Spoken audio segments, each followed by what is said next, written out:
Maruming halalan, dynasties, okay lang sa Korte Suprema? Ito ang katanungan sa nalathalang artikulo ng batikang kolumnista ng Philippine Star, ang katotong Jarius Bundok ng Philippine Star Ngayon Opinion. Ayon kay Jarius, okay lang ba sa Korte Suprema ang maruming halalan? Okay lang ba sa mga maestrado ang political dynasties? Tanong yan ng mga nag-aalalang mamamayan. Matagal na kasing nakabinbin sa Korte Suprema ang tatlong petisyon. Walang aksyon ang mga maestrado. November 3, 2022, nagpetisyon ang TNT o Trio na obligahan o obligahin ang COMELEC at telcos na panatilihin ang transmission lags ng halalan 2022. 6 na buwan mula eleksyon ay maaari pang burahin ng telcos ang files. Hiningi ang files na dating DICT Secretary Eliseo Rio, ex-COMELEC Commissioner Gus Lagman at ex-Financial Executives Institute President Franklin Isaac. Katibayan nito na imposible ang pagdagsa ng mahigit sa 20 milyong boto, 38% ng resulta sa loob lamang ng 2 oras mula pagsara ng presinto. Abril at 30, 2024, nagpetisyon ang TNT Trio na ipatupad sa COMELEC ang pangako. Iniutos kasi ng COMELEC and Bank na bilangin ang boto sa bawat rehiyon ng anumang presintong pipiliin ni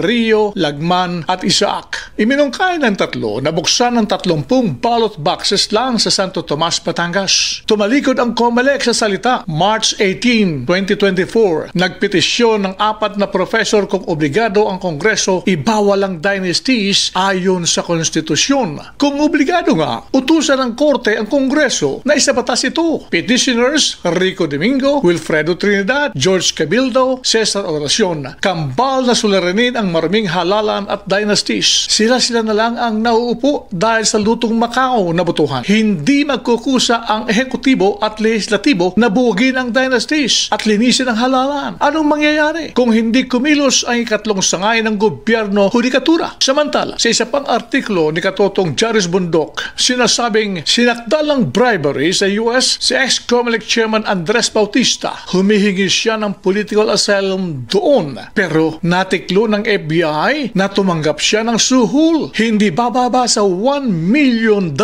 mula sa Smartmatic. Wow! Sinakdal din sina Smartmatic co-founder President Roger Alejandro Pinate Martinez at Executive George Miguel Velasquez, Eli Moreno. Lahing Venezuelan ang tatlo. Nakakuha na ng ibang passport at nakatira sa Florida at Europe. Nagdeposito sila ng pera sa 3 bangko sa US, Europe at Asia. Sakdal, bribery, Foreign Corrupt Practices Act, mail fraud at money laundering. Minahala nila ang presyo ng Smartmatic contract para sa halalan 2016 para ikarga ang $1 million kickback. Rason ito para i-blacklist ang Smartmatic sa Pilipinas. Samantala, sa Manila, inakusahan ni Rodante Marcoleta si kasalukuyang COMELEC Chairman George Garcia ng pagtanggap ng suhol. Halaga? 1 billion peso, $20 million.